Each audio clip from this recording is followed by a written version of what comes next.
पहिली गोष्ट, माणिकराव कोकाटे यांना कोणाची ते माहिती नसेल, पीएस आणि ओएसडी नेमण्याचा अधिकार हा मुख्यमंत्र्याचाच आहे. त्याचा प्रस्ताव मंत्री मुख्यमंत्र्याकडे पाठवतात आणि मुख्यमंत्री त्याच्यावर अंतिम निर्णय करतात. हे काही नव्याने होत नाही. मी कॅबिनेटमध्ये स्पष्टपणे सांगितलं होतं, तुम्हाला पाहिजे ती नावं पाठवा, पण त्या नावांमध्ये ज्यांची नावं फिक्सर म्हणून, ज्यांची नावं चुकीच्या कामामध्ये इन्व्हॉल्ड आहेत, त्यांना मी मान्यता देणार नाही. आतापर्यंत माझ्याकडे 125च्या जवळपास नावं आली. त्यातली 109 नावं मी क्लिअर केलेली आहेत. उर्वरित नावं मी क्लिअर केली नाहीत, कारण कुठल्या ना कुठला आरोप त्यांच्यावर आहे, कुठली ना कुठली चौकशी चाललेली आहे, किंवा मंत्रालयामध्ये त्यांच्याबद्दल परसेप्शन हे फिक्सरचं आहे.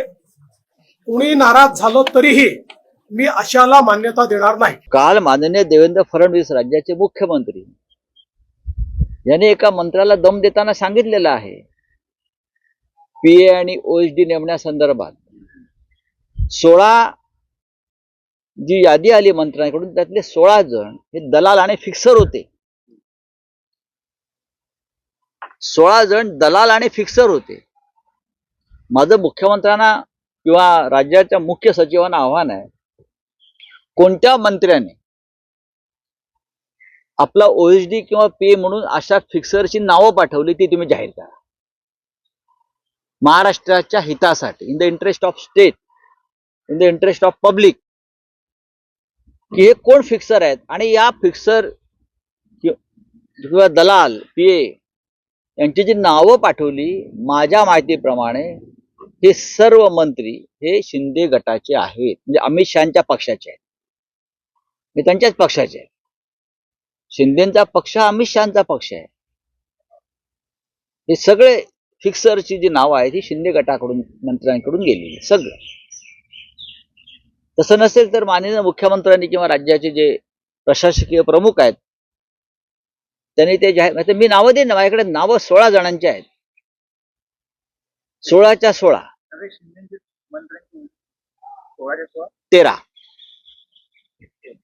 13 शिंद्यांचे आहेत आणि उरलेले जे आहेत ते अजित पवार गटात. आता मी मागे म्हणलं की अजित पवार जे आहेत यांना त्यांच्या मर्यादा माहिती आहेत. मुख्यमंत्र्यांच्या जे अधिकार आहेत त्याचं ते पालन करतात. अजित पवार हे पाप धुवायला प्रयागराजला गेले नाहीत.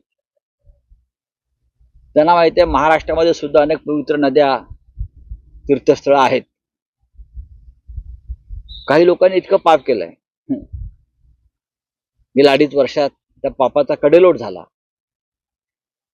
आणि ते मग गेले. पण ह्या सगळ्यांचे जे फिक्सर पीए आणि ओएसडी होते त्यांना रोखल्याबद्दल आणि महाराष्ट्राचं संभाव्य नुकसान टाळल्याबद्दल मी माननीय मुख्यमंत्री देवेंद्र फडणवीस यांचं अभिनंदन करतो. अत्यंत कठोर निर्णय ते घेत आहेत.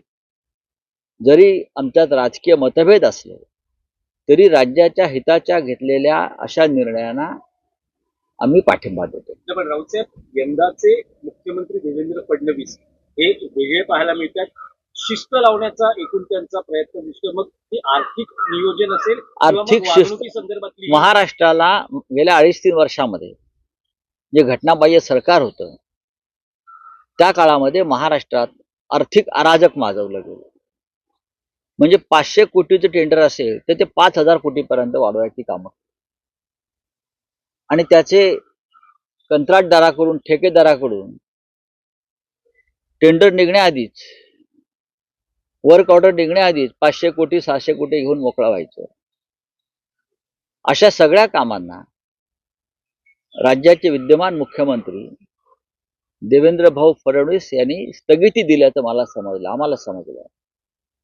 ही सुद्धा लूट महाराष्ट्राच्या तिजोरीची त्यांनी रोखलेली आहे. हे योग्य आहे.